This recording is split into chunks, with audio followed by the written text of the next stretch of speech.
नमस्कार दोस्तों, वेलकम। प्यारे दोस्तों, आप सभी का स्वागत है आज के सेशन में।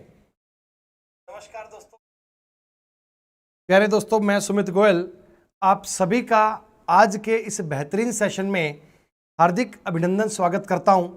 उम्मीद करता हूं कि आप सब बच्चे बहुत अच्छे होंगे। प्यारे दोस्तों, स्वागत करता हूं।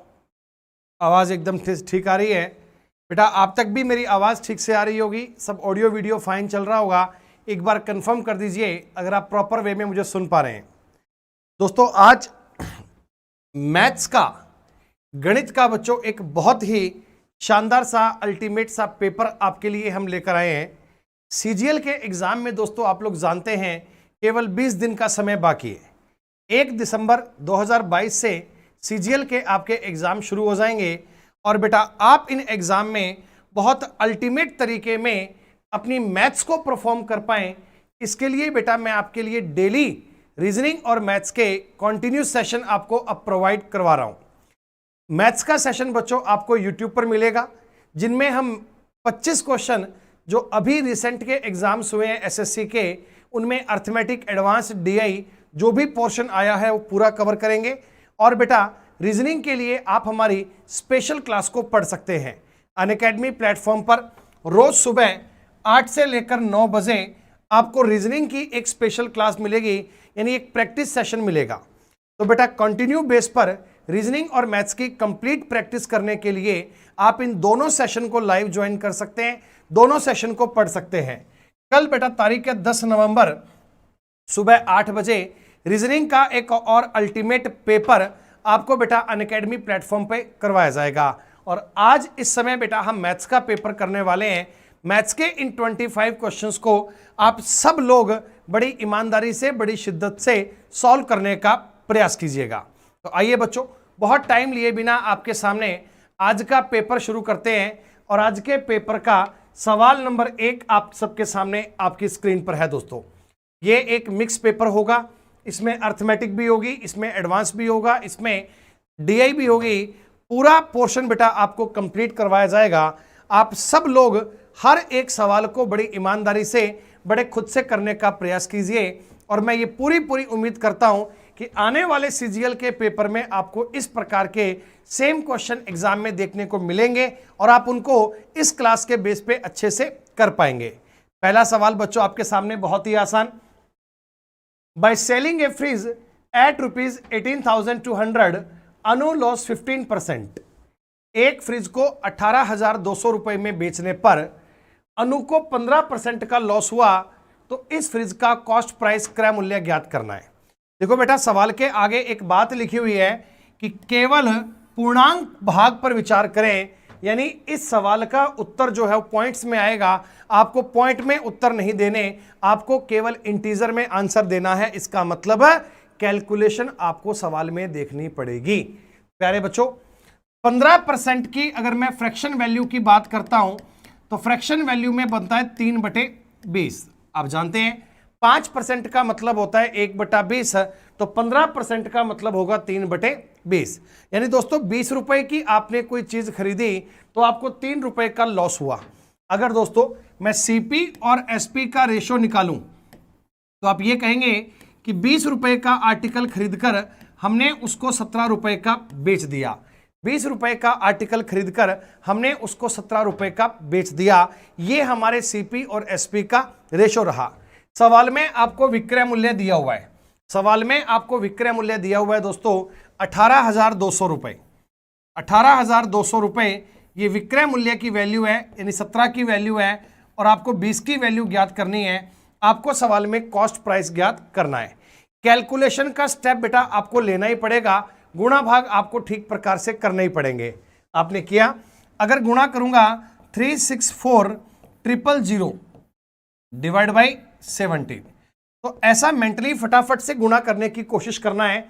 17 दूनी 34, 2 पहला डिजिट बनेगा, ये दोनों तो उत्तर होंगे ही नहीं, ये दोनों तो उत्तर होंगे ही नहीं बेटा। उत्तर आपका ए और बी में से होगा। ऐसे 7 ऑप्शंस को एलिमिनेट करने की आर्ट सीखना कैलकुलेशन आपके लिए बहुत आवश्यक, बहुत इजी फैक्टर है। 17 दूनी 34, 2 4 का मतलब 17 एकम 17 आ गया। अब बचेगा बेटा 7, 7 जीरो का मतलब 17 चौका 68। जैसे ही आप 2 1 4 पे पहुंचोगे, आप ए ऑप्शन को हटा के बी को अपना आंसर मान लीजिएगा। ये कैलकुलेशन करने की कला आपको सीखनी है। कहीं बच्चों की तरह ऐसे करने मत बैठ जाना कि आप लोग 3 6 4 आगे ये जीरो लगाकर यूं 17 से डिवाइड करने बैठ जाओ। पूरा भाग नहीं करना है आपको बेटा।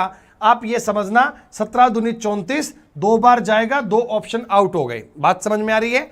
जैसे ही आपने कहा 2 4, 17 एकम 17, 7 0, 17 चौका 68, 2 1 4 तक जाऊंगा, आगे मैं कैलकुलेशन नहीं करूंगा, आगे हम गुणा भाग नहीं करेंगे। हम इतनी सी बात को देखकर समझ लेंगे कि सवाल का उत्तर 21,411 आएगा। दोस्तों, अगर अगला स्टेप आप सॉल्व करोगे भी, अगर अगली बात को बनाओगे भी, तो भी उत्तर यही आना है। आपको प्रूव करने की आवश्यकता नहीं है। ऑप्शन आपके लिए मददगार हैं, ऑप्शन की हेल्प आपको लेनी होगी। क्लियर? सवाल नंबर 1 बेटा बहुत ही आसान है, आपके लिए बात समझ में आ रही होगी। और इसी कड़ी में इसी तरह बेटा सवाल नंबर 2 आप सबके सामने है। सक्सेसिव डिस्काउंट का ये सवाल है बच्चों। सक्सेसिव डिस्काउंट का मतलब होता है क्रमागत बट्टा क्रमागत छूट। जब एक ही सवाल पर, एक ही डेटा पर सक्सेसिव डिस्काउंट दिया जाता है, तो आप इस क्वेश्चन को कोशिश करना एक लाइन में लिखकर सॉल्व करने का। थोड़ा बहुत गुणा भाग तो करना पड़ेगा, लेकिन यह बात अपनी आदत में ले आइएगा कि आपको एक ही बार इस डेटा को लिखकर सॉल्व करना है, अलग अलग से माथापच्ची करने की नीड नहीं है। कीजिए ट्राई। एक मोबाइल फोन का अंकित मूल्य 18,000 रुपए है। इसे 25% एंड 4% की 2 क्रमिक छूटों पर बेचा जाता है। नगद भुगतान करने पर 5% का डिस्काउंट और दिया जाता है। नगद भुगतान करने पर मोबाइल का विक्रय मूल्य ज्ञात कीजिए। मोबाइल का विक्रय मूल्य आपको बताना है, सेलिंग प्राइस आपको बताना है। दोस्तों, डेटा एग्जैक्ट बनेगा और यूनिट डिजिट काफी मददगार होगा। यूनिट डिजिट से आप चीजों को ट्राई कर सकते हैं। देखिए, कैलकुलेशन का समय बचाना है। ऐसा नहीं है बच्चों की तरह पूरी कैलकुलेशन लिख लिख के सॉल्व करोगे। जितना हो पाए उतना सवाल को सटीक और इजी प्रकार से करने की कोशिश करनी है। आइए देखते हैं क्या सवाल है। उम्मीद करता हूं बहुत सारे बच्चों ने सॉल्व किया भी होगा। देखो, ये आपका अंकित मूल्य है दोस्तों।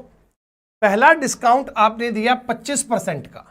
25% का मतलब होता है 1/4, मतलब 4 रुपए के आर्टिकल पर 1 रुपए का डिस्काउंट।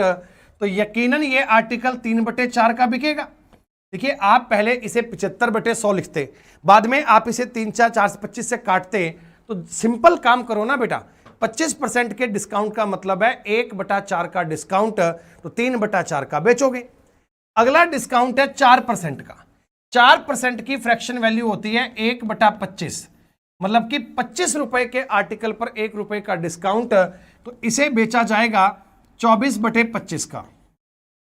जी हां सर। तीसरा डिस्काउंट एक और दिया दोस्तों 5% का। 5% की फ्रैक्शन वैल्यू होती है 1/20। 5% की फ्रैक्शन वैल्यू होती है 1/20 है, यानी 20 रुपए के आर्टिकल पर 1 रुपए का डिस्काउंट, तो इसे आप सेल करेंगे 19/20।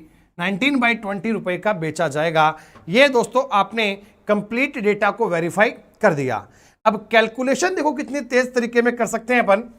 25 × 4 100, 2 जीरो कट गई। 20 से पूरा 9 बार कट गया। सर, ये डेटा को सॉल्व करना कितना आसान बन चुका है। देखिए, 9 × 3 हो गया 27, गुणा 24 × 19 कर सकते हैं। 24 का 20 से गुणा करोगे तो 480। 24 का अगर मैं 20 से गुणा करूंगा 480, 480 में से 24 कम करना है, तो ये आपका बन जाएगा 480, 450, 456। बस इतनी सी बात है, इतना सा पॉइंट है। आपने कहा सर अब देखो यूनिट डिजिट को भी ट्राई करना है। हमें मेन आर्ट यही सीखनी है कि सवालों को जल्दी कैसे करना है, सवालों पे ऑप्शंस कैसे यूज होंगे, कैसे आप कैलकुलेशन में समय बचाओगे, कैसे आप उन चीजों को जल्दी क्रैक करने का प्रयास करोगे। प्यारे बच्चों, 7 × 6 42 यूनिट डिजिट सवाल का 2 बनेगा। एक बात समझ में आई, यूनिट डिजिट सवाल का 2 बनेगा। बी उत्तर नहीं हो सकता, डी उत्तर नहीं हो सकता। अगर मुझे ऑप्शन की बात दिख रही है तो ए और सी में से एक आपका उत्तर होगा कंफर्म। लेकिन एग्जामिनर बहुत तेज है, उसने 27 का आपको 9 का मल्टीपल दिया, तो इनके डिजिट भी एक जैसे दिए हैं, आपको 9 के मल्टीपल की बात दोनों में मिल रही है। आपका उत्तर 19 का मल्टीपल आएगा, आप 19 से डिवाइड देकर चेक कर सकते हैं, 19 से भाग देकर चेक कर सकते हैं। जैसे इसमें किया 19 साता 133 बच गया, सॉरी 19 छिका 114, 9 1 19 चौका 76, 19 8 152। बेटा ए में 19 का पूरा पूरा भाग जा रहा है। आपको बेसिक संख्याओं की टेबल 20-25 तक की टेबल तो आनी चाहिए। अगर आप ये कहोगे देखो 19 की टेबल ही याद नहीं है तो बड़ा संकट का विषय है दोस्तों। आपको बेसिक वाली टेबल के बारे में जानकारी होनी चाहिए।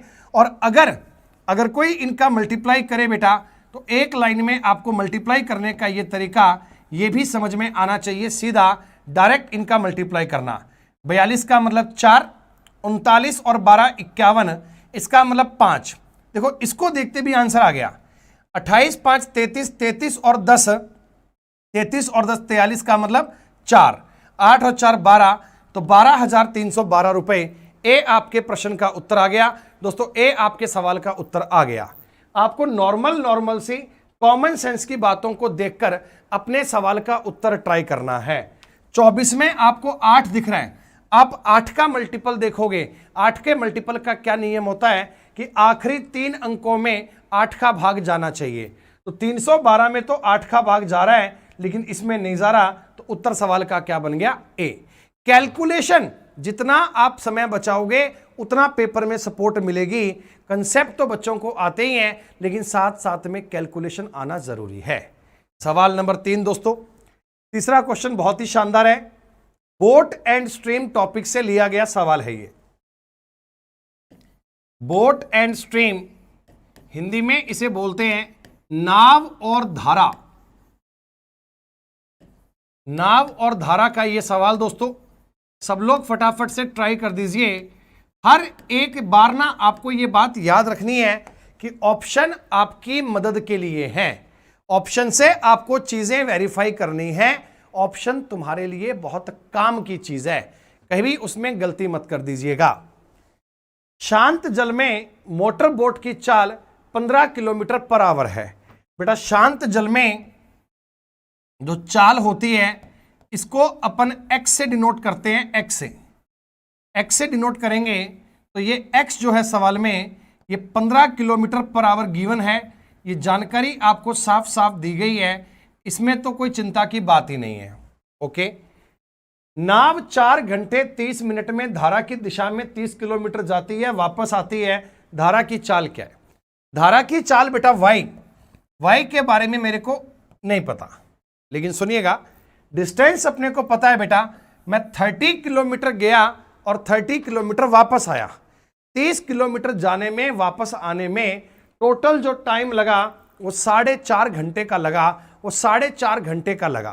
तो डेटा को कैसे बनाओगे जरा गौर कीजिएगा।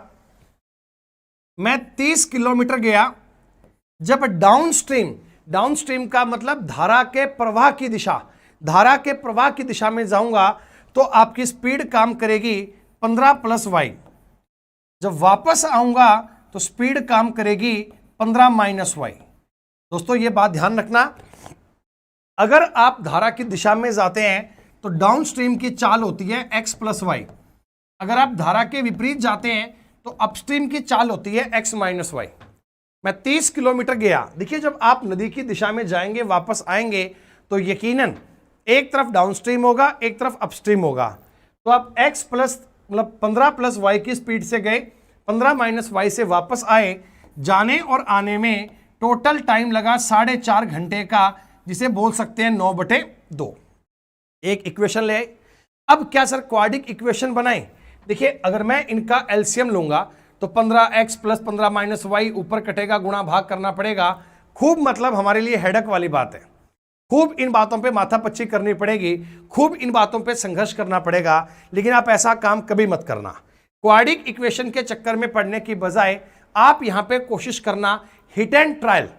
हिट एंड ट्रायल का मतलब ऑप्शन में y का मान रखकर आप वैल्यू को एज्यूम करके इस डेटा को सेटिस्फाइड करने का प्रयास करना।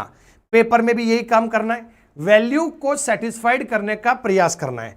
मुझे ये तो पता है y का मान 4 7 5 3 इनमें से एक होगा, इनमें से एक होगा। तो आ जाइए इस वैल्यू को अपन एज्यूम करने की कोशिश करते हैं। आपने कहा सर 4 रख के देखूं, तो मैं देखो सोचूंगा 15 और 4 रखते ही 19 बन गया। 19 एक प्राइम नंबर है, तो ये ऊपर से कटने की कोई गुंजाइश नहीं है, बटा में 19 रहेगा तो ये मेरा उत्तर नहीं हो सकता। आपने कहा 7 रख के देखें, ये ऑप्शन आउट हो गया। 7 रख के देखें तो 15 और 7 22, 22 में दिख रहा है 11, 22 में दिख रहा है 11, 11 भी एक प्राइम नंबर है, तो ये भी आपके आगे मल्टीपल में नहीं है, ये उत्तर नहीं हो सकता। 5, हाँ देखो 5 से बातें बड़ी इजी बन रही हैं बेटा। अगर मैं 30/20 करूंगा तो ये बन जाएगा 1.5, 30/10 करूंगा तो ये बन जाएगा 3। हो गया सवाल, हो गया बेटा, इतना ही सा खेल था। 30 में 20 का भाग दोगे आएगा 1.5, 30 में 10 का भाग दे रहे 3 आ रहा है, 3 और 1.5 का मतलब 4.5, 4.5 यानी 4.5, यही अपने सवाल का उत्तर है। This is the correct answer, this is the right answer. 5 value रखने पर आपका डेटा सेटिस्फाइड हो जा रहा है, तो यही आपके सवाल का उत्तर होगा, यही आपकी बात का जवाब होगा। बस इतनी सी बात को आपको वेरीफाई करना आना चाहिए। ये तरीका, ये मेथड आपको सेम प्रकार में पेपर में अप्लाई करना है। साथ साथ मुझे कमेंट करके बताइए कि आप भी इन तरीकों को समझ पा रहे हैं, आप भी इन तरीकों पे दिमाग लगा पा रहे हैं कि आपको पूरे सवाल को एक्सप्लेन करके एग्जामिनर के सामने साबित नहीं करना है बेटा। ये हमारा पेपर ऑब्जेक्टिव है, ये मल्टीपल चॉइस क्वेश्चंस होते हैं, एमसीक्यू होते हैं, तो हमें ऑप्शंस में से बताना है। तो जितनी जल्दी आप बताओगे, ये स्मार्ट वर्क का खेल है, ये स्मार्ट वर्क का खेल है। जितना बढ़िया स्मार्ट वर्क कर पाओगे उतना आपका रिजल्ट आएगा शानदार। 4 नंबर सवाल बच्चों लिया गया है डीआई से। डीआई एसएससी में बहुत इजी आती है, आपको पता ही है। ये डेटा आप लोग ठीक ठाक से देख पाएंगे बेटा। अलग अलग कॉलेज हैं, college A B C D E, subject है हिंदी, इंग्लिश, मैथ, साइंस और जीके। इंग्लिश ओलंपियाड में भाग लेने वाले बच्चों की एवरेज संख्या ज्ञात करनी है बेटा। केवल और केवल इंग्लिश वालों का एवरेज ज्ञात करना है। ये लोग हैं जो इंग्लिश ओलंपियाड में भाग ले रहे हैं बच्चों, इन सब का एवरेज ज्ञात करना है। यानी एवरेज ज्ञात करने का तरीका आप जानते ही हैं। अगर मैं ये डेटा देखूं बेटा, 98, 120, 80, 122 और एक और क्या है 105, यहां लिख लेता हूं। सबको जोड़ के आपने 5 का भाग करना है। देखिए यहां पर आप डेविएशन भी अप्लाई कर सकते हो, आप डेविएशन भी अप्लाई कर सकते हो, लेकिन जोड़ना भी बहुत मुश्किल काम नहीं है बेटा। आपको जानते हैं, पता है आपको, 98 और 122 को जोड़ूंगा तो ये बन गया 130, 130 और 90, 220, 220 और ये हो गया 420, 420 और ये हो गया 525, 525 में 5 का भाग दोगे 105 इज द करेक्ट आंसर। बहुत बार बच्चे ये सोचते हैं कि सर हमने डीआई नहीं पढ़ा, डीआई नहीं पढ़ा, डीआई नहीं पढ़ा। DI is only A part of calculation. आपको एवरेज आना चाहिए, आपको परसेंटेज आना चाहिए, रेशो आना चाहिए, ये सारी बातें आती है ना, तो आपके लिए रेशो बेटा टॉपिक, सॉरी डीआई टॉपिक बहुत इजी बन जाता है। डीआई में कोई अलग से बात पढ़ने वाली नहीं होती है बेटा, इजी। ये है फ्री के नंबर। इस सवाल का उत्तर तो मुझे सारे बच्चे बता पाएंगे। देखिए बेटा, पेपर के 25 के 25 सवाल डिफिकल्ट कभी नहीं आते। ऐसा कभी हो ही नहीं सकता कि 25 के 25 सवाल बड़े ही मुश्किल बन जाए, संभव ही नहीं है बेटा। बहुत सारे क्वेश्चन इजी और बहुत सारे क्वेश्चन आपके लिए मॉडरेट ही बनते हैं। डिफिकल्ट क्वेश्चन पेपर में 2, 3 या 4 ही होते हैं, ज़्यादा डिफिकल्ट पेपर में सवाल होते ही नहीं है बेटा। आपको सवाल में दिया गया चारपाई का अंकित मूल्य मार्क प्राइस था 15,000 रुपए, बेचा गया 13,500 का। हालांकि देखो यहां तो आपको साफ साफ दिख रहा है कि 10% का डिस्काउंट दिया है, 10% का डिस्काउंट दिया है, लेकिन पेपर में जब ओरिजिनली थोड़ा डेटा इससे टफ भी आएगा ना, तो आप कोशिश ये करना कि इनका रेशो बना लेना। तरीका बता रहा हूं, आप एमपी और एसपी का रेशो बना लेना। जैसे 2 0 से 2 0 खत्म, 15 से काटोगे 10, 15 से काटोगे 9, 10 वाली चीज 9 की बिकती है, तो 1/10 का डिस्काउंट होता है। 1/10 का मतलब 10%। इस प्रकार रेशो को बना के रेशो से अपने सवाल को आप इजी कर सकते हैं। ये जानकारी बहुत आसान है, बस कंटिन्यू बेस पे इसको आपको सॉल्व करना आना चाहिए। सवाल नंबर 6 दोस्तों, परसेंटेज, इसे बोलते हैं हम successive percentage change. Successive percentage change, उसका ये सवाल दिया गया दोस्तों। दोनों ही तरीके से, तीनों ही तरीके से बताऊंगा। जो भी इसमें चीजें बन सकती हैं वो सारी चीजें इस सवाल में हम बताएंगे दोस्तों। ये सारे क्वेश्चन प्रीवियस ईयर क्वेश्चन है, एसएससी के एग्जाम के लिए हुए सवाल हैं, ताकि आने वाले पेपर से पहले पहले हम इतने पेपर सॉल्व कर लें। 20 क्वेश्चन का हमारा टारगेट है जिनको हम सॉल्व करना चाहते हैं। ये 20 प्रश्न आपको सॉल्व करवाए जाएंगे, जिनसे दोस्तों 20 पेपर आप सॉल्व करोगे तो आने वाले एग्जाम में आपका माइंड कंफर्ट फील हो पाएगा। ऐसी हमारी कोशिश है, ऐसा हमारा प्रयास है। एक गांव की जनसंख्या 2 साल पहले 1000 थी। पहले साल ये जनसंख्या 10% बढ़ गई। देखिए एकदम बेसिक तरीका होता है, 1000 जनसंख्या है, अगर 10% बढ़ गई तो 11/10 हो गई। अगले साल 10% कम हो गई, 10% कम हो गई, इसका मतलब 9/10 हो गई। अरे भैया ये बात जानते हैं ना कि 10% का मतलब होता है 1/10। अगर 10% इंक्रीज होगा तो 10 में 1 बढ़ेगा, 11/10। 10% कम होगा, 10 में 1 घटेगा, 9/10। तो आप कहना सर 2 0 से 2 0 कैंसल आउट, 990 आपके सवाल का उत्तर आ गया। ये तो हो गया जी एक तरीका। अगर इसी सवाल को आप रेशो से बनाएं, देखिए रेशो से भी ये बात बन सकती है, रेशो से भी सेम कहानी सॉल्व हो सकती है। पहले जनसंख्या 10% बढ़ गई, 10 से 11 हो गई, फिर 10% कम हो गई, 10 से 9 हो गई। पहले जनसंख्या 10% इंक्रीज, बाद में 10% डिक्रीज है, तो आप कहना कि जनसंख्या 100 से 99 हो गई। 100 से 99 का मतलब पहले अगर 1000 थी तो अब ये 990 हो गई बेटा। ये आपके सवाल का एक और सिंपल तरीका हो गया। आप इस प्रकार भी काउंट कर सकते हैं, और ये एक फिक्स फॉर्मूला भी होता है, ये एक फिक्स बात भी होती है बच्चों। आप इस बात को भी लिख लेना कि अगर कोई नंबर, इफ एनी नंबर, पहले तो ये x% इंक्रीज किया जाए और बाद में x% डिक्रीज किया जाए। बहुत बार ये सेम सवाल आपको मिलेगा कि अगर एक नंबर एक x% चेंज करें फिर x% घटाएं, तो इफेक्टिव जो चेंज होगा ना बच्चे, उसमें -x²/100% होगा, यानी कि x²/100% की कमी आएगी। x²/100% की कमी आएगी। ये चीज आपको कई बार पेपर में मिल जाती है। पहले हम एक आर्टिकल का रेट इंक्रीज करते हैं, बाद में डिक्रीज करते हैं। मान लो कोई संख्या है, पहले बढ़ाते हैं फिर घटाते हैं, तो नेट चेंज आता है वो x²/100% आता है। यानी इस सवाल में मैंने 10% बढ़ाया, 10% घटाया, तो रिजल्ट आएगा x²/100, यानी 100/100 मतलब 1% की कमी। 1% की कमी का मतलब, 1% की कमी का मतलब अगर जनसंख्या 1000 थी तो 1000 में से 10 कम कर दीजिए, आपके सवाल का उत्तर बन जाएगा 900। बहुत सिंपल है, इजी जानकारी है। अगली बात करते हैं बच्चों, और भी सिंपल सवाल है और भी इजी क्वेश्चन है। 7वां सवाल आप सबके सामने है जी, बड़ी ईमानदारी से ट्राई करना है खुद से। एक बार सब लोग ट्राई कर दीजिए। एक बार मैं चाहता हूं आप सारे बच्चे इस सवाल का उत्तर ज्ञात कीजिए। दोनों क्लास आपकी कंटिन्यू रहेगी, रीजनिंग की क्लास और मैथ की क्लास भी। रीजनिंग की क्लास सुबह 8 से 9 होती है और मैथ की क्लास बेटा आपको इस प्रकार यूट्यूब पर मिलेंगी। दोनों क्लासेस आपके लिए अत्यंत आवश्यक है, आने वाले CGL CHSL के लिए बहुत आवश्यक इंपॉर्टेंट मामला है ये।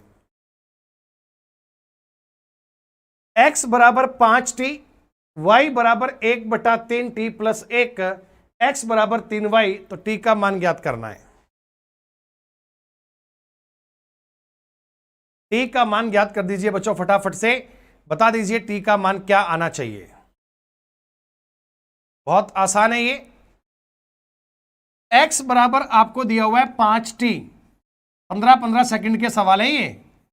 y दिया गया है 1/3 t प्लस 1, और इससे इजी बात क्या ढूंढते हैं। आपको एक जानकारी दे दी, x बराबर 3y, वैल्यू पुट कर दो। x की जगह पे 5t, 3 की जगह पे आगे कर दीजिए 1/3 t + 1, मामला खत्म। 3 से 3 कैंसिल, रिजल्ट आ गया 5t = t + 1, 4t = 1 और t की वैल्यू आ गई 1/4। 1/4 इज द करेक्ट आंसर। 1/4 आपके सवाल का उत्तर बन गया। ये पूरे स्टेप लिखने की नीड नहीं है, तुम्हें समझाने के लिए, तुम्हारी मस्तिष्क में बात फिट हो जाए उसके लिए कोशिश कर रहा हूं। बाकी ये सवाल तो बहुत ही इजी हैं दोस्तों। हाँ भाई, ये सीरीज आपकी पेपर तक चलेगी लगातार, डेली पढ़ेंगे, बीच में 2 दिन की छुट्टी आएगी। आज ही बता रहा हूं, तारीख 17 और 18 नहीं, 16 और 17, 16 और 17 तारीख की क्लास 2 दिन के अलावा बाकी आपकी क्लास रहेगी रेगुलर।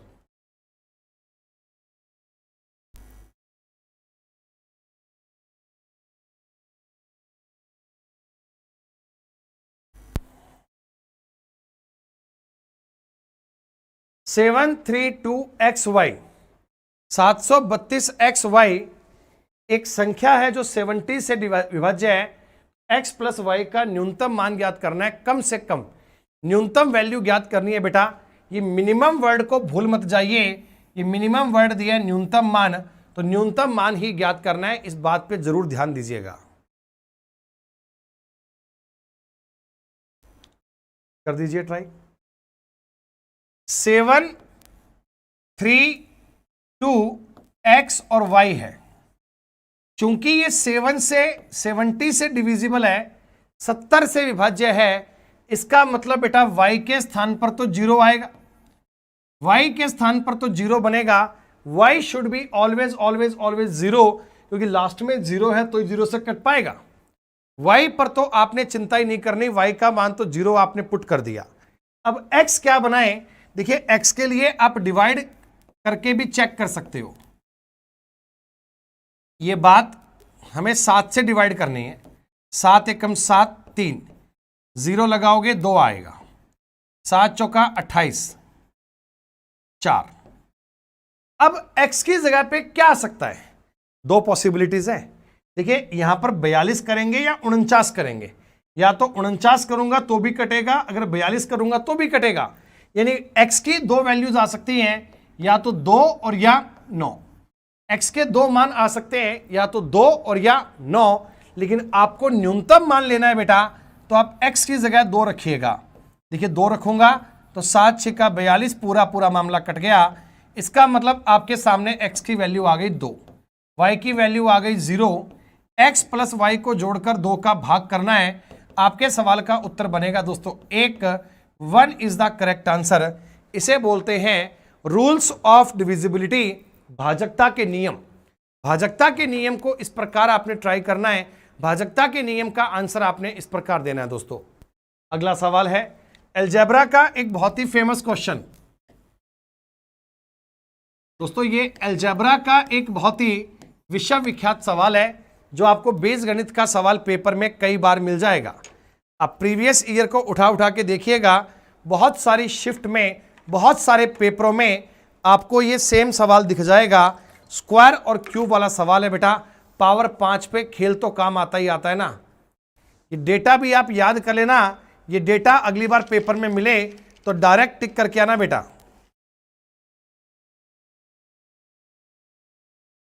लास्ट स्टेप की जब कैलकुलेशन करनी पड़ेगी तो कैलकुलेशन करने से बचना और कोशिश करना दोस्तों कि आप इस चीज को यूनिट डिजिट से कर पाओ, क्योंकि सबका यूनिट डिजिट डिफरेंट है, तो इस बात से आपको बहुत हेल्प मिल जाती है।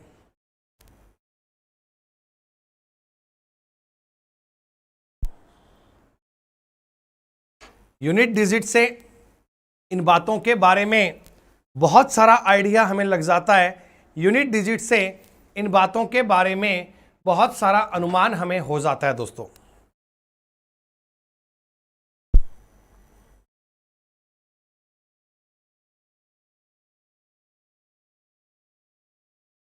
x is greater than 0 then x की पावर 4 + 1/x की पावर 4 2207 है। ये सारा खेल बेटा स्क्वायर नंबर पर डिपेंड करता है। ये सारी चीजें स्क्वायर बनाने पर डिपेंड करती हैं। वर्ग और घन के बारे में आपको जानकारी होनी चाहिए। यह सवाल एक बार मैं आपको पूरा डिटेल में बताने की कोशिश करता हूं ताकि फ्यूचर में कभी ऐसा सवाल आपके सामने आए तो आप बड़े ईमानदारी से उसे कर पाएं। दोस्तों, कंसेप्ट समझना, मैं आपको इस क्लास में प्रैक्टिस के साथ साथ में इन चीजों के प्रॉपर कंसेप्ट भी प्रोवाइड करवा रहा हूं ताकि अगली बार आप इन चीजों को और अच्छे प्रकार से बना पाएं। दोस्तों, x की पावर 4 प्लस 1 बटा x की पावर 4 है। आप दोनों साइड में 2 जोड़ दीजिए। आप दोनों साइड में 2 जोड़ेंगे तो यह कहानी कुछ इस प्रकार की हो गई।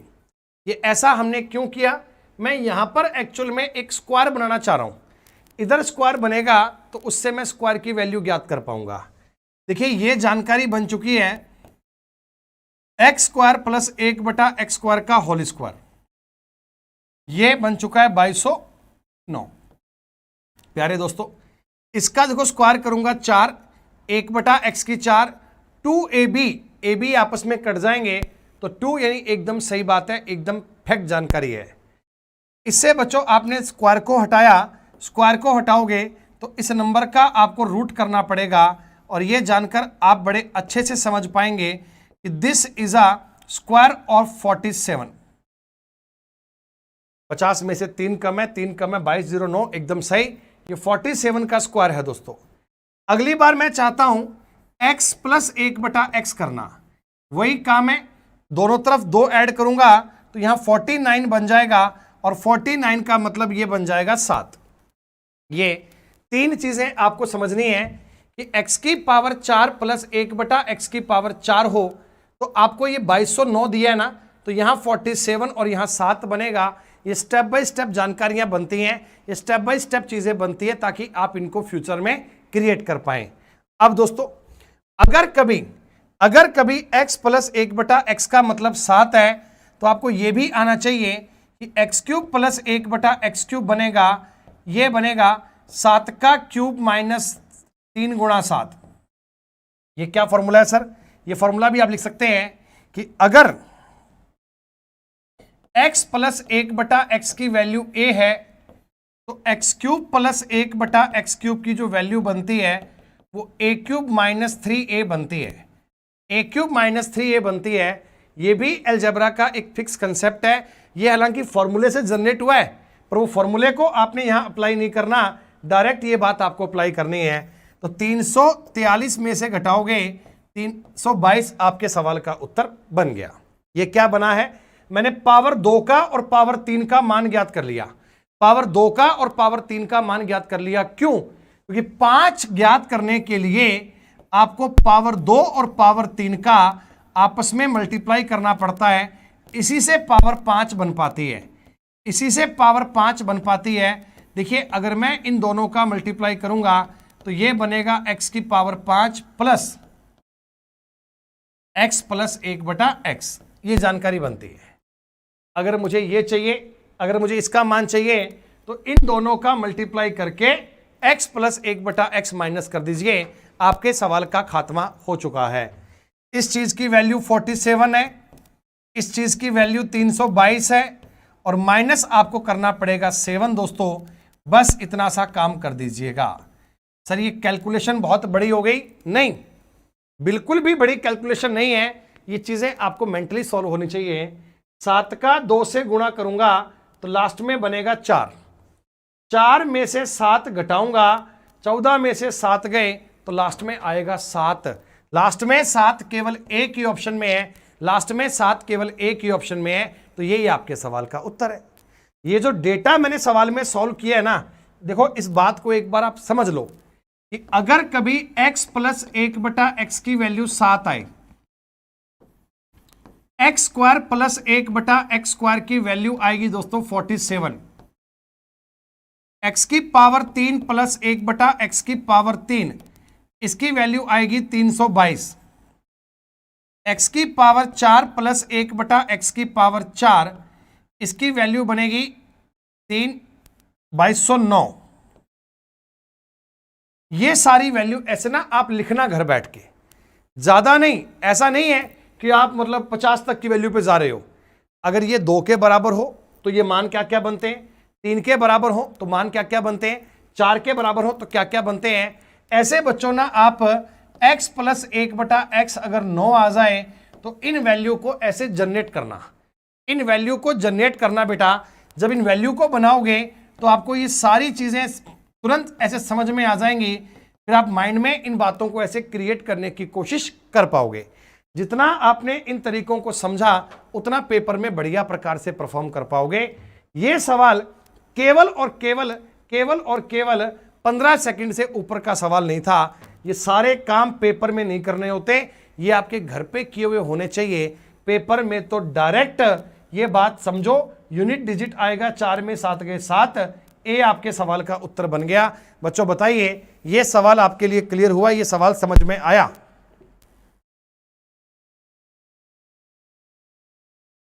ये मैं अगर आपको चाहिए तो हम आपको लिखवा भी देंगे, ये सारे नंबर ना आपको लिखवा भी देंगे कि इनमें अगर 7 आए, इनमें अगर 5 आए, इनमें अगर 3 आए तो डेटा को क्या क्या पुट करना है, डेटा को क्या क्या लिखना है, ताकि तुरंत उन बात को समझ पाएं, तुरंत पेपर में ट्राई कर पाएं। एग्जाम में हमारा काम सवालों को सही करना तो है ही बेटा, तेज भी करना है। अगर सही और तेज का कॉम्बिनेशन होगा तो ही रिजल्ट सही आ पाएगा। 10 नंबर क्वेश्चन, एक और सवाल बढ़िया। दिवाली ऑफर के अंतर्गत एक जौहरी 15% की छूट देता है, छूट देने के बाद भी उसे 6.25% का लाभ होता है। रानी ने सोने की एक चैन खरीदी, सोने की चैन खरीदी है रानी मैडम ने, जिसका मूल्य जौहरी के द्वारा 5,000 रुपये अंकित किया गया था। तो जौहरी के लिए चैन का क्रय मूल्य ज्ञात करना है। जौहरी के पास ये चैन कितने रुपए की आई थी, ये बात तुम्हें बतानी है। बड़े आराम से ट्राई कर दीजिए, सवाल बहुत इजी है।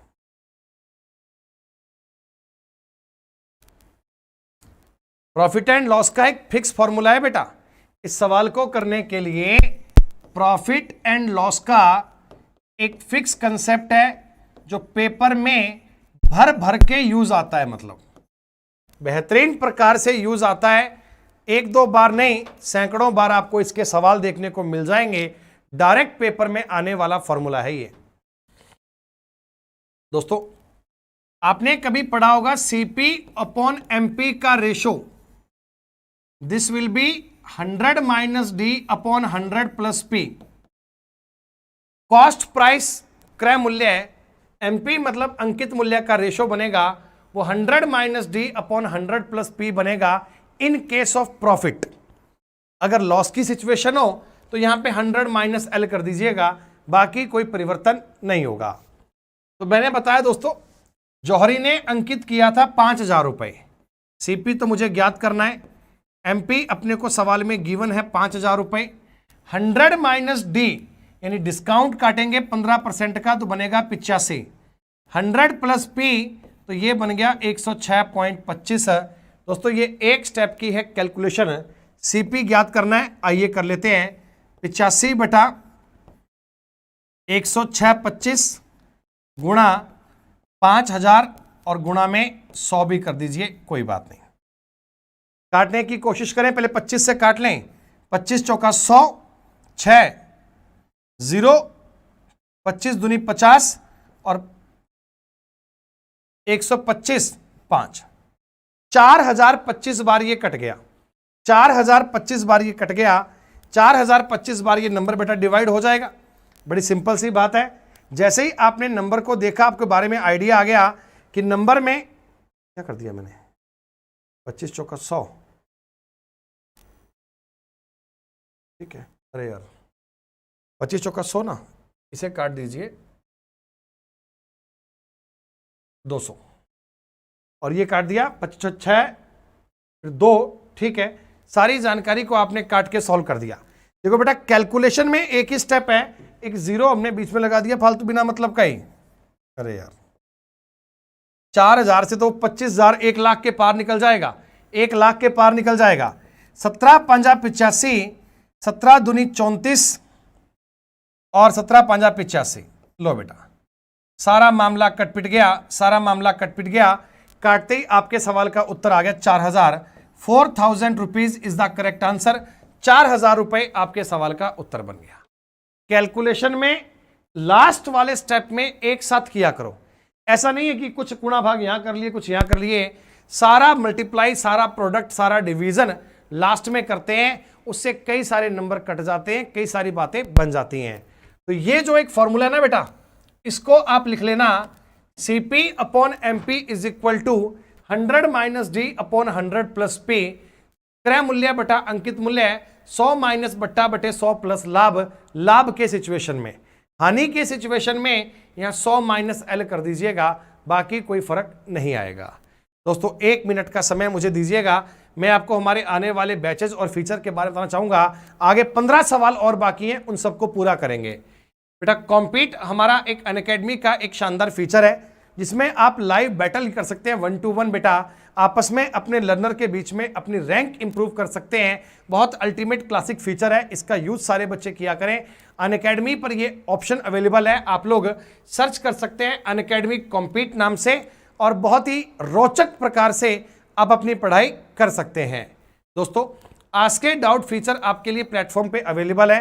किसी सवाल में डाउट आए, सवाल की फोटो क्लिक करो, क्रॉप करो, सेंड कर दो, वीडियो सॉल्यूशन सवाल का मिल जाएगा।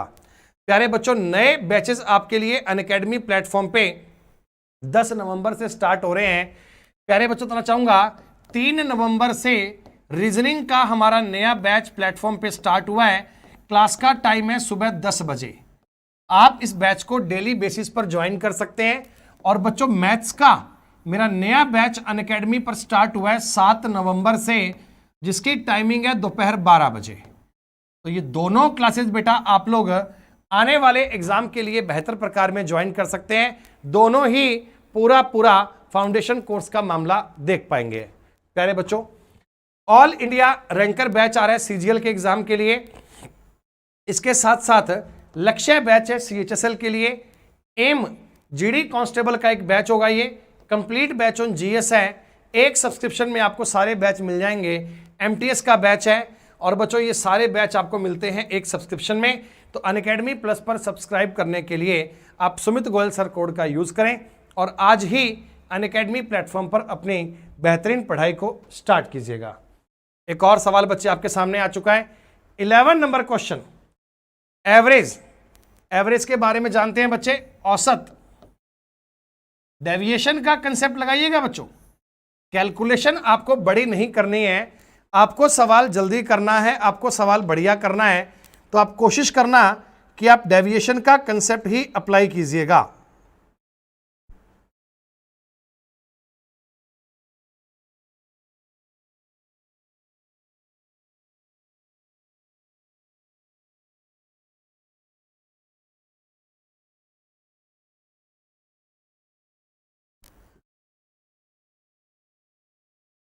एक कक्षा के 18 लड़कों का औसत वजन 45 किलोग्राम है, शेष 8 लड़कों का औसत वजन 48.75 है।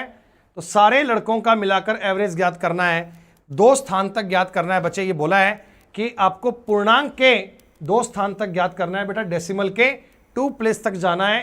कर दीजिए चेक। कुछ का वजन 45, कुछ का 48.75, तो 45 से कम तो कभी हो ही नहीं सकता। उत्तर इनमें से एक आएगा। देखिए क्लास के जो 18 बॉयज हैं, इनका जो एवरेज है वो 45 किलोग्राम है। जो और क्लास के 8 लड़के एक्स्ट्रा हैं, इनका वजन 48.75 है। दोस्तों आप एक बात समझना, 18 लड़कों का वजन दिया है, 8 का वजन दिया है, तो अगर मैं पूरी क्लास को मिला भी दूंगा ना, पूरी क्लास को मिला भी दूंगा, तो एवरेज 45 से तो कम नहीं हो पाएगा, 48.75 से ज्यादा नहीं हो पाएगा। तो आप एक काम करेंगे, बी ऑप्शन और डी ऑप्शन को तो वैसे ही काट देंगे, ये तो 45 से कम है, ये तो पॉसिबल ही नहीं है। रह गया ऑप्शन ए और बी, इनमें से आप अपनी बात को चेक कर पाएंगे। चेक कैसे करना? चेक करने के लिए आप अप्लाई करना डेविएशन। डेविएशन क्या होता है बच्चे? देखिए इसमें भी 45 है, इसमें 48.75 है, तो आप ये मानो कम से कम 45 तो होगा ही होगा, कम से कम 45 तो होना ही होना है, इसमें डाउट नहीं है। अच्छा अब डेविएशन कितना है सर? ये 3.75 ज्यादा है, 3.75 ज्यादा है, और कितने लोगों का? 8 लोगों का। 45 से कंपेयर कर रहा हूं, 3.75 ज्यादा है 8 लोगों का, और ये जानकारी 26 लोगों में इक्वल इक्वल बांट दीजिए। ये जो एक्स्ट्रा वजन है, ये जो एडिशनल पॉइंट है, ये बाकी के लोगों में इक्वल इक्वल बांट दीजिए। तो आपने सॉल्व किया 45 प्लस 8 तिया 24 और 36 बटा 26। प्यारे बच्चों, 30 में 26 का भाग दूंगा, 1 पॉइंट समथिंग आएगा। भाग मत देना, भाग मत देना, 1 पॉइंट समथिंग आएगा, यानी उत्तर आपका बनेगा 46 पॉइंट समथिंग। तो आपके सवाल का उत्तर क्या बन गया? सी। आप डिवाइड करने मत बैठना ना, आप तो तुरंत बात को यह समझ लेना कि भाई इनको डिवाइड करने पर 1 के पॉइंट में जाएगा, 1 के पॉइंट में जाएगा तो 46 पॉइंट ही बनेगा। 47 तक तो पहुंचने का मतलब ही नहीं है। इसका रिजल्ट 1 के पॉइंट में जाएगा तो सी अपने सवाल का उत्तर बन जाएगा। ये ऑप्शन को स्ट्राइक करने की आर्ट है ना, ये डेवलप करना, ये पेपर में बहुत हेल्प करेगी, ये आपके बहुत काम आएगी दोस्तों। चलिए, एवरेज का एक और बड़ा आसान सा क्वेश्चन आ गया। ये दोस्तों एवरेज का एक बड़ा सिंपल क्वेश्चन है, इसको तो सब लोग ट्राई कर ही देंगे, इसको तो सारे लोग सॉल्व कर ही देंगे। मैं जानता हूं इसमें तुम्हें कोई डाउट आ ही नहीं सकता, इसमें तुम्हें कोई समस्या हो ही नहीं सकती। m प्राकृत संख्याएं हैं तो m से शुरू होने वाली पहली 5 क्रमागत संख्याओं का औसत क्या है?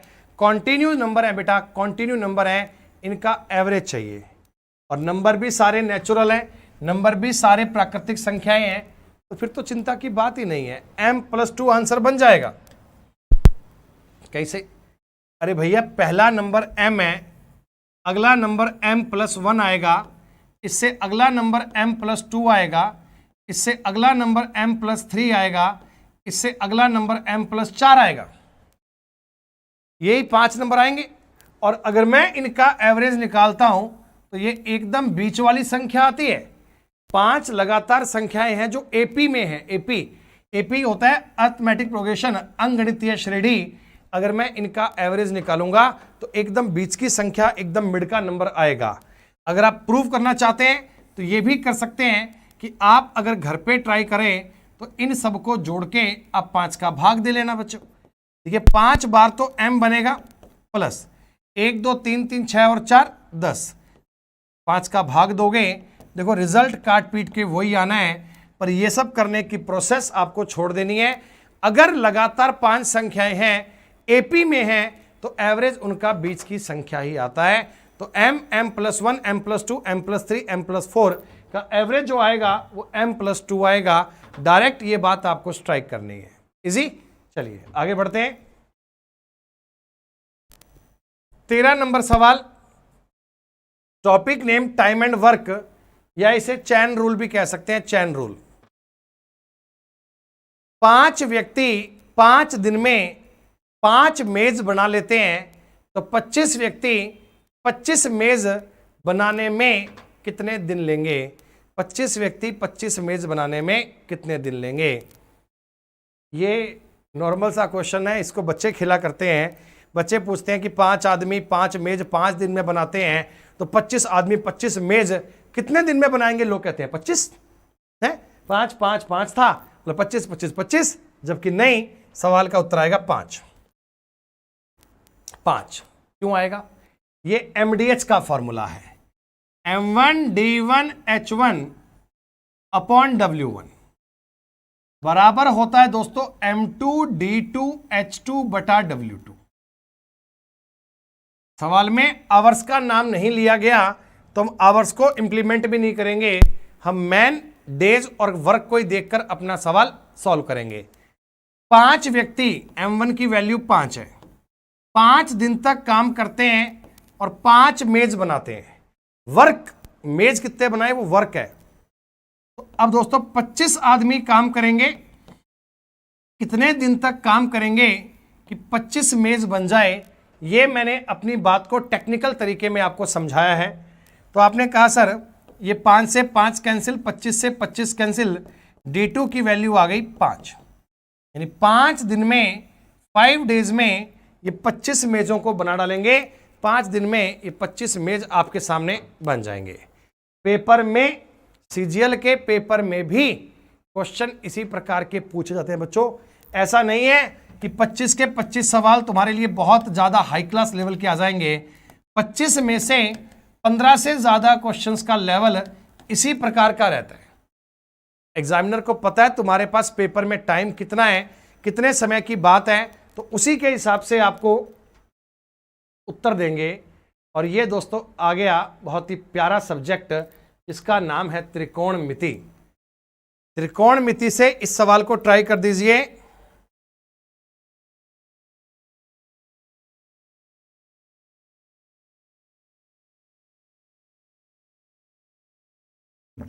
अनअकैडमी प्लेटफॉर्म पर त्रिकोणमिति का मैंने पूरा बैच आपको पढ़ाया है, जिसमें डायरेक्ट इस फॉर्मूले के बारे में भी आपको बताया है कि जैसे ही ये सवाल दिखे तुरंत आपके दिमाग में फॉर्मूला आ जाना चाहिए।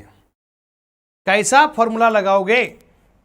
आप कहना सर हमें साइन 3x का फॉर्मूला याद है। साइन 3x का फॉर्मूला होता है 3 sine x minus 4 sine cube x। Sine 3x का मान रख दीजिए सवाल में, तो ये बन जाएगा 4 sine cube x minus 3 sine x plus value put करूंगा तो 3 sine x minus 4 sine cube x। सिर्फ और सिर्फ सवाल में वैल्यू पुट करनी है, सिर्फ और सिर्फ क्वेश्चन में वैल्यू पुट करनी है, सिर्फ एक डायरेक्ट फॉर्मूले को आपने अप्लाई करना था दोस्तों, इतना ही काम है। अगर आपने डायरेक्ट बात को समझा, ये फॉर्मूला देखो 4 साइन एक्स पॉजिटिव और ये नेगेटिव कट गया, ये पॉजिटिव नेगेटिव कट गया, सब कुछ कट के आपके सवाल का उत्तर क्या आ गया? 0। एकदम से मान लो ये फॉर्मूला हमें याद ही नहीं होता, तो मान लो एकदम कुछ ऐसा बन जाती, कुछ ऐसी बात हो जाती कि फॉर्मूला हमें याद ही ना होता, तो बेटा हम x की कोई वैल्यू पुट कर लेते भाई, आप x का कोई मान पुट कर लेते। आपको साइन के बारे में बेसिक बातें पता ही होंगी, साइन थीटा के मान की टेबल आपको याद ही होगी। ये एक यूनिवर्सल फॉर्मूला है, हर एक वैल्यू पे सेटिस्फाइड करेगा। तुम चाहे x का मान रखो 30, तुम चाहे x का मान रखो 60, तुम चाहे x का मान रखो 45, तुम चाहे x का मान रखो 90, तुम जो मर्जी मान रख दो, हर एक मान पे आपकी ये वैल्यू सेटिस्फाइड हो जाएगी। अगर मैं आपको समझाने के लिए x का मान अगर 30 डिग्री एक बार पुट कर दूं, देखिए तब ये जानकारी क्या बनती। आप ये भी ट्राई कर लो कि सर एकदम से मान लो कोई समय पर पेपर में ऐसा हो गया, ये मेरे माइंड में क्लिक नहीं हुआ, कि होना चाहिए, इस बात में कॉम्प्रोमाइज नहीं है कि मेरे नहीं हुआ, होना ही चाहिए। फिर भी आप समझो 4 साइन 30 का मतलब आपको पता है 1/2, और 1/2 की पावर 3 करूंगा तो 1/8 हो जाएगा, माइनस 3 गुणा साइन 1/2 तो 3/2 ही हो गया, प्लस साइन 3x मतलब साइन 90 का मान 1। दोस्तों ये बन गया 1/2 माइनस 3/2 प्लस 1, 1.5 में से 1.5 गए 0, तब भी आपके सवाल का उत्तर ये बनेगा। तो वैल्यू पुटिंग भी आपको आना चाहिए, वैल्यू पुटिंग भी आपके लिए आसान है। आनंद की बात दोस्तों। चलिए एवरेज के बड़े सवाल दिए इस पेपर में, डेली आपके लिए दोस्तों एक बेहतरीन पेपर लाएंगे। ओरिजिनल एग्जाम के लेवल की बात, मैं आपको बहुत ऐसे बिना मतलब ऊपर के लेवल की फर्जी बातें नहीं करवा रहा जो एग्जाम के आसपास नहीं आती हैं। मैं तुम्हें वो सवाल बता रहा हूं जो ओरिजिनल एसएससी के पेपर में आते हैं, जो एसएससी के पेपर का ओरिजिनल कंसेप्ट है, उस पर काम करने की कोशिश कर रहे हैं।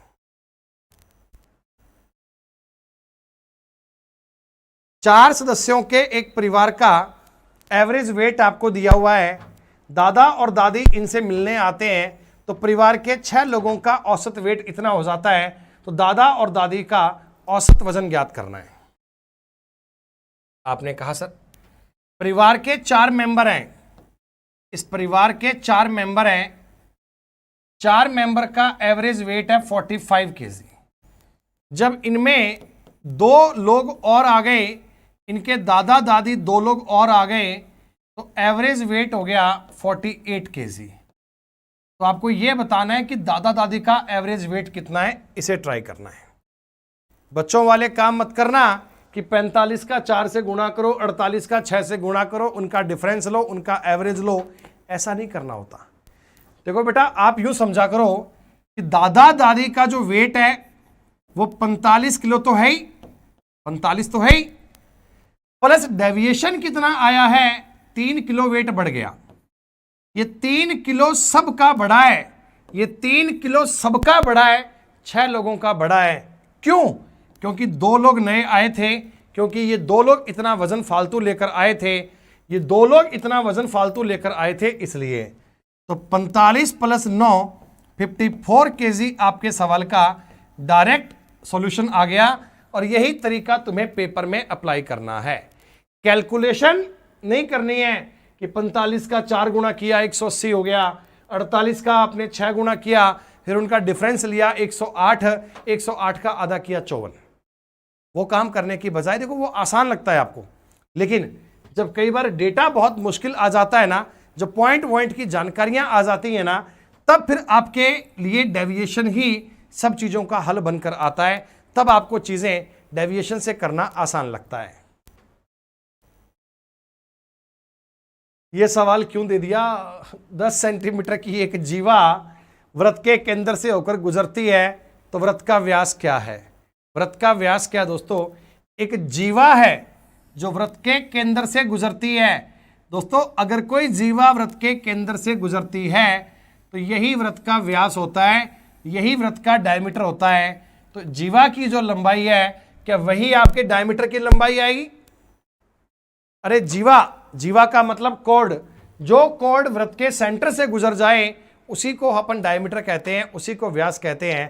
तो इस जीवा की लंबाई ही व्यास की लंबाई के बराबर होगी, इतनी सी बात है। ज्योमेट्री आपको मैंने अभी अनअकैडमी प्लस पर पूरी पढ़ाई थी बेटा। 28 क्लास थी 2-2 घंटे की, 56 घंटे के कोर्स में डिटेल में ज्योमेट्री कितनी हो सकती है वो प्रूव कर करके समझाई थी। और सवाल इतना गजब के लेवल का आ गया कि तुम्हें क्या ही पूछे।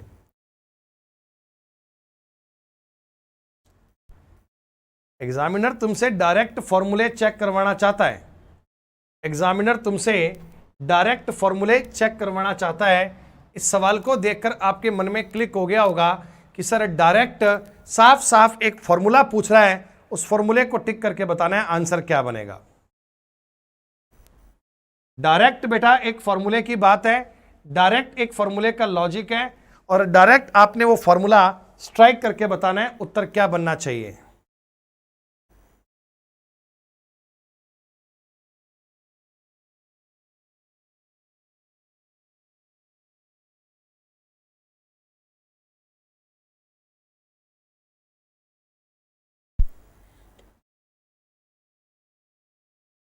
सुनो, आपने कभी एक फॉर्मूला पढ़ा होगा a³ + b³ + c³ minus 3abc = a + b + c, a² + b² + c² minus ab minus bc minus ca। ये प्यारे बच्चों अलजेब्रा का एक फिक्स फॉर्मूला होता है। अब इसमें देखो आप, a की जगह पे 2x है, b की जगह पे 3y है, c की जगह पे 4z है। a² का मतलब होता है 4x², मैं b की जगह पे 3 रख रहा हूं, ये हो रहा है 9y² प्लस 16z² माइनस दो चीजों का आपस में गुणा भी कर लीजिए, 3 दूनी 6xy minus 12yz minus 8xz। Exact इस फॉर्मूले को फॉलो कर रहे हैं तो इसका मतलब यहां बनना चाहिए 8x³ 27y³ 64z³ माइनस 3 दूनी 6, 6 तिया 18 चौका 72 xyz। ये उत्तर बनेगा। तो सर ऐसा ऑप्शन तो केवल बी है, लेकिन क्या पेपर में लिखकर करेंगे? मैं कहूंगा नहीं। देखो आप केवल एक बात समझना, इधर 2x 3y 4z सबके आगे प्लस प्लस है, सबके आगे प्लस प्लस है, तो x y z के जो आगे कोफिशिएंट है वो सारे पॉजिटिव आएंगे। इसमें पॉजिटिव है, इसमें पॉजिटिव है, इसमें ये नेगेटिव है, इसमें ये नेगेटिव है, सी और डी तो संभव ही नहीं है।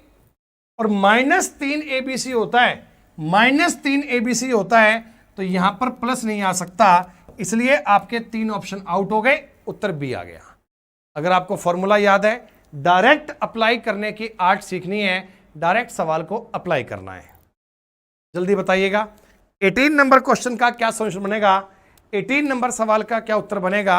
18 नंबर सवाल दोस्तों, एक कंपनी ने अपने 4 पार्टनर के बीच में 10,000 शेयर जारी किए, 10,000 शेयर जारी किए। तन्मय अपने शेयरों में से 1,000 शेयर को धन्या को बेचने की पेशकश करता है, तो अब बताइए धन्या के पास कितने शेयर होंगे। 3500, 1000, 4500। 5 सेकंड लगेंगे सवाल करने में। 3500 कई बच्चे इसका उत्तर दे देंगे। सुनो, धन्या के पास 35% है, 10,000 का 35% हो गया 3500। तन्मय ने भी अपने 1000 शेयर धन्या को बेच दिए। तन्मय ने 1000 शेयर धन्या को दे दिए, भाई कि मेरे ये 1000 शेयर भी तू रख ले, तो उसके 4500 रुपए का मामला आ गया। उसके पास 4500 शेयर हो जाएंगे, 4500 इस सवाल का उत्तर बन जाएगा। चलिए ये बताइए, अब मैं इस सवाल को थोड़ा जूम करना चाहता हूं।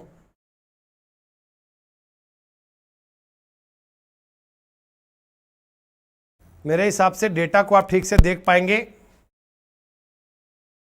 बेटा ये जो ग्रे लाइन है ना, ग्रे, ये जो ग्रे लाइन है ये ऑरेंज को डिनोट कर रही है। मैं यहां पे कलर लिख देता हूं। जो ग्रे लाइन है वो ऑरेंज को डिनोट कर रही है। जो ये ऑरेंज कलर में लाइन है, ऑरेंज कलर में जो ऑरेंज कलर में लाइन है वो गुआवा को शो कर रही है, और जो ब्लू कलर में लाइन है वो मैंगोज को डिनोट कर रही है। ये बात आप देख भी पाएंगे और मैंने आपको ये बता भी दी। कक्षा 8 में केवल 8वीं क्लास को देखना है, कितने % बच्चे गुआवा खाना पसंद करते हैं, अमरूद खाना पसंद करते हैं। अमरूद खाने वाले बच्चे कितने हैं? अमरूद खाने वाले बच्चे हैं दोस्तों 10। कितने में से? परसेंटेज ज्ञात करने के लिए आउट ऑफ टोटल चाहिए ना, तो टोटल कितने हैं आप जोड़ लीजिए। 10 तो ये हैं, 20 ये हैं, 30 ये हैं, टोटल बच्चे हैं 60। प्यारे बच्चों 1/6 और 1/6 का मतलब आप सबको याद ही होगा 16 2/3%। अरे परसेंटेज की टेबल तो याद कर रखी है ना, परसेंटेज की टेबल तो याद कर रखी है ना। 1/2 का मतलब 50, 1/3 का मतलब 33 सही 1/3, 1/4 का मतलब 25, 1/5 का मतलब 20, 1/6 का मतलब 16 सही 2/3, 1/7 का मतलब 14 सही 2/7, 1/8 का मतलब 12 सही 1/2, 1/9 का मतलब 11 सही 1/9, 1/10 का मतलब 10। ये तुम्हें याद होने चाहिए। डेटा इस सवाल का देखो बच्चों थोड़ा सा ब्लर है, तो मैं ये आकृति आपके सामने ठीक प्रकार से ड्रॉ कर देता हूं ताकि तुम्हें ये समझने में किसी प्रकार का डाउट नहीं आए।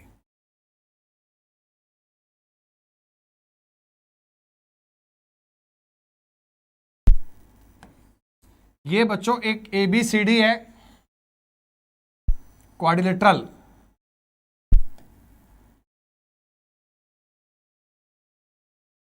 चलो यहां कुछ पॉइंट्स भी दिए हुए हैं। ये DE है, DE, ये पॉइंट F है, ये पॉइंट दोस्तों A है, ये पॉइंट D है, ये पॉइंट C है और ये पॉइंट B है। दूरियां आपको कुछ लिखकर दी गई हैं सवाल में। AC की दूरी है 10 सेंटीमीटर, DE की दूरी है दोस्तों, DE की 3 सेंटीमीटर और BF की दूरी है 5 सेंटीमीटर। आपको बोला गया क्वाड्रिलेटरल ABCD का एरिया ज्ञात करना है। क्वाड्रिलेटरल ABCD का एरिया ज्ञात करना है। बेटा अगर ABCD का एरिया ज्ञात करना है तो आप क्या करेंगे, 2 ट्रायंगल के एरिया जोड़ेंगे। एक तो triangle area of triangle ADC plus करेंगे एरिया ऑफ ट्रायंगल एबीसी। बिल्कुल ओरिजिनल बेटा, ये पेपर के पूछे हुए सवाल हैं, ओरिजिनल एसएससी के पेपर के दिए हुए सवाल हैं, 100% गारंटी के साथ ये एग्जाम की दी हुई बातें हैं। तो बेटा एसएससी में रिपीटेड क्वेश्चन का बहुत एरिया होता है, 1/2 गुणा आधार गुणा ऊंचाई प्लस 1/2 गुणा आधार गुणा ऊंचाई। ये काटेंगे 15 और वो काटेंगे 25, 15 और 25 का जोड़ हो गया 40 सेंटीमीटर स्क्वायर, 40 सेंटीमीटर स्क्वायर। बच्चों रीजनिंग और मैथ्स दोनों के पेपर आपके रहेंगे कंटिन्यू, एक पेपर यूट्यूब पर और एक पेपर आपको मिलेगा स्पेशल क्लास में। एक ठोस अर्धगोले का व्यास 10 सेंटीमीटर है, अर्धगोला हेमिस्फेयर। संपूर्ण पृष्ठीय क्षेत्रफल ज्ञात करना है बेटा, संपूर्ण पृष्ठीय क्षेत्रफल ज्ञात करना है। जल्दी बता दो क्या आएगा। अर्धगोले का हेमिस्फेयर का पृष्ठीय क्षेत्रफल ज्ञात करना है, संपूर्ण पृष्ठीय टोटल सरफेस एरिया टीएसए, संपूर्ण पृष्ठीय क्षेत्रफल ज्ञात करना है।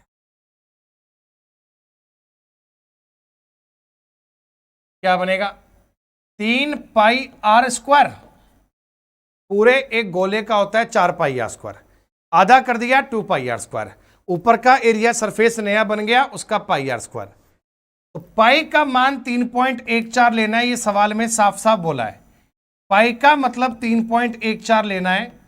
आर डायमीटर अगर 10 था तो आर आएगा 5, 5 का स्क्वायर आएगा 25। कैलकुलेशन कैसे करें सुनिएगा, आप इतना समझें 25 या 75, यूं कर लीजिए 3 3 9, 9.14 गुणा 25, माफ कीजिएगा 14 नहीं, 25 या 75, 75 गुणा 3.14, 75 का 3 से गुणा करूंगा बनेगा 225, 75 का 3 से गुणा करूंगा बनेगा 225 और 0.14 है, यानी 10 के आसपास और बन जाएगा तो 235 के आसपास उत्तर बनेगा। 235 के करीब करीब एक ही ऑप्शन है। कैलकुलेशन पूरी करने की नीड नहीं है, गुणा भाग आपको बनाने की नीड नहीं है, केवल इतनी सी बात को देखकर ही सॉल्व कर पाएंगे, इतनी सी बात से बात ट्राई कर पाएंगे बेटा। फॉर्मूला आना चाहिए, फॉर्मूला आपको आना जरूरी है। ये मेंसुरेशन के सवाल हैं बच्चे, क्षेत्रमिति मेंसुरेशन 2D और 3D डायरेक्ट फॉर्मूला आपसे प्लेस करवाया जाएगा, डायरेक्ट फॉर्मूला। एक मंदिर के शंक्वाकार भाग, यानी मंदिर का जो ऊपर का टॉप है ये कौन शेप का है, कौन शंकु, शंकु ठीक से बना नहीं यार, दोबारा बनाते हैं। देखो कि इसमें शंकु क्या करती है क्या मेरे पास, है ना, ये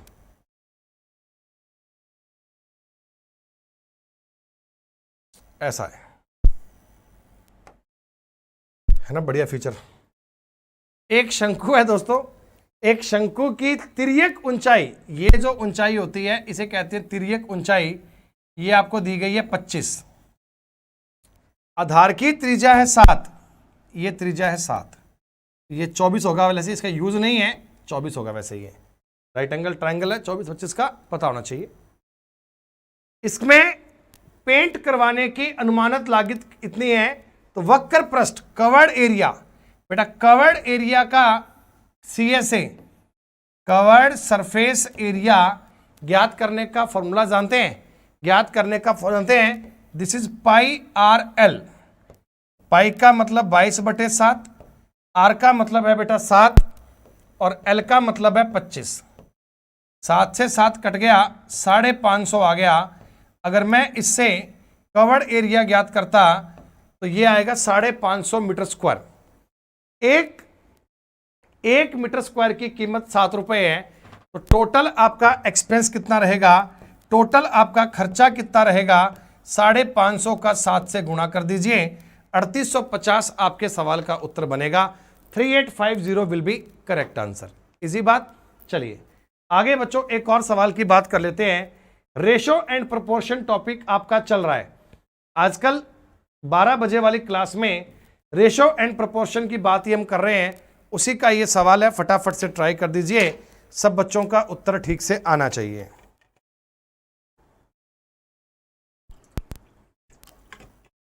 बेहतरीन कंसेप्ट है, बेहतरीन जानकारी है, सब लोगों का उत्तर ठीक से आना चाहिए।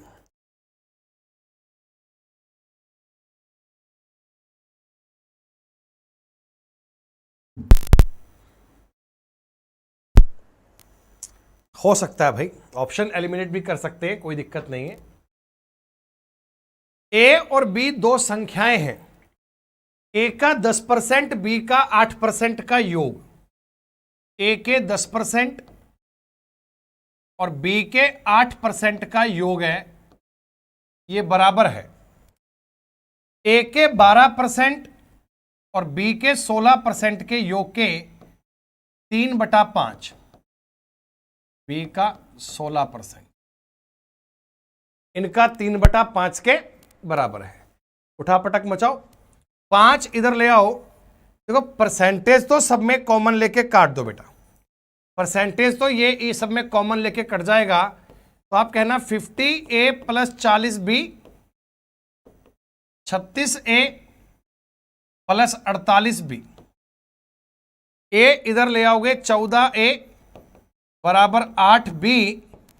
ए और बी का रेशो बन जाता है 4:7। सेकंडों में होने वाले क्वेश्चन है। रेशो एंड प्रोपोर्शन टॉपिक से इतना बेसिक वाला सवाल भी आपको मिला होगा। जो बच्चे अनअकैडमी पर हमसे कंप्लीट मैथ का कोर्स किए हैं बच्चे, वो इस प्रकार के सवालों को बड़े आराम से बना पा रहे होंगे, इस बात की मैं पूरी उम्मीद करता हूं। 144 225 के बीच का मध्यानुपाती ज्ञात करना है, इनका मीन प्रोपोर्शनल ज्ञात करना है। मीन प्रोपोर्शनल बेटा, मीन प्रोपोर्शनल तभी कर पाओगे, मीन प्रोपोर्शनल तभी कर पाओगे जब आप इन बाकी की बातों को आपस में मैच कर पाओगे कि ए बी सी अगर 3 संख्याएं प्रोपोर्शनल में हैं तो बी होता है √AC। अगर मुझे इस सवाल में b की वैल्यू ज्ञात करनी है तो 144 और 225 का रूट लेना पड़ेगा दोस्तों। ये बनेगा 12 और ये बनेगा 15, 15 × 12 180 है। मामला खत्म। आखिरी सवाल इस पेपर का। अरे वाह, 25वां सवाल है बच्चों सिंप्लीफिकेशन का। ऑप्शन भी थोड़ा रहने देता हूं, ये लो।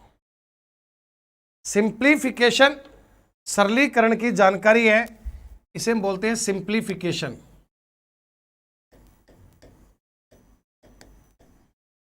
हिंदी में कहा जाता है सरलीकरण।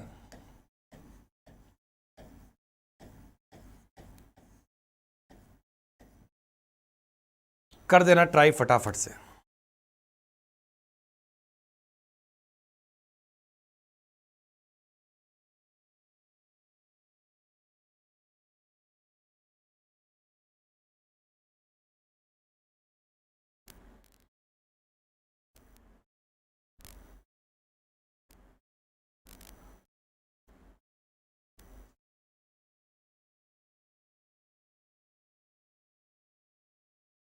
चार दूनी 8 और 1 9/4 गुणा कर दीजिए 4/3। डिवाइड की जगह अगर मल्टीप्लाई लगाऊंगा इसे पलटना पड़ेगा प्लस। 5 × 15 = 17/3 गुणा करना पड़ेगा 13/17। मल्टीप्लाई की जगह डिवाइड लगाओगे, आगे की संख्या को पलट दिया जाता है दोस्तों। 3 × 3 = 9 और 1 10, 10/3 गुणा 6/5। कैलकुलेशन थोड़ा वक्त आपका लेगी और ये इतना भी मुश्किल नहीं है कि ना कर पाओ।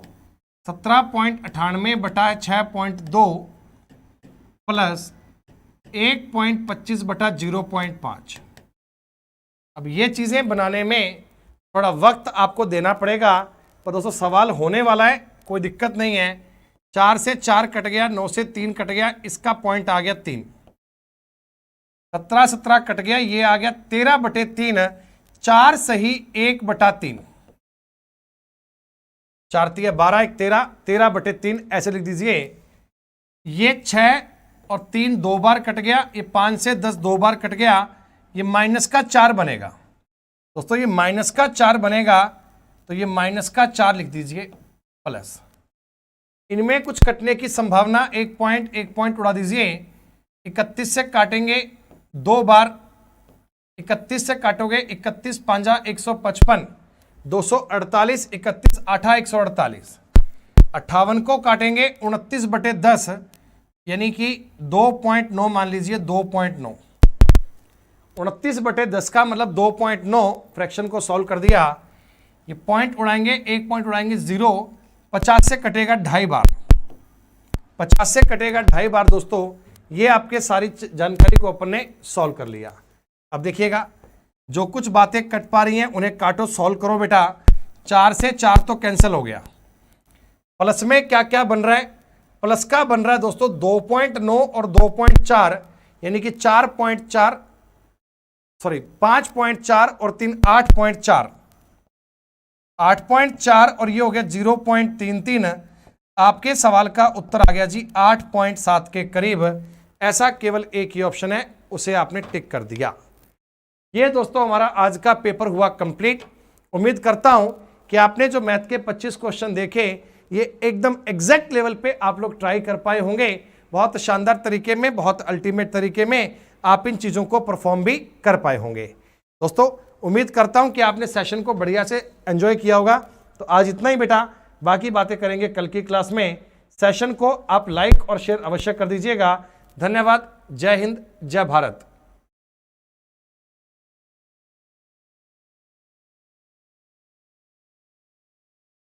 और हाँ बच्चों, एक प्लीज आवश्यक सूचना है, 1 मिनट। कल बेटा आपका ये सेशन, कल मतलब कल से ऑनवर्ड डेली 4 बजे ये क्लास रहा करेगी।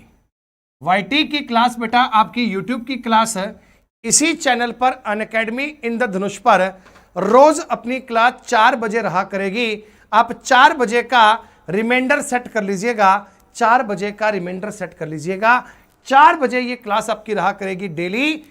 लगातार पेपर तक पूरा करने का प्रयास है। मैथ्स के डेली पेपर आपको करवाए जाएंगे। ठीक है बच्चों, चलिए कल मिलते हैं। धन्यवाद। जय हिंद।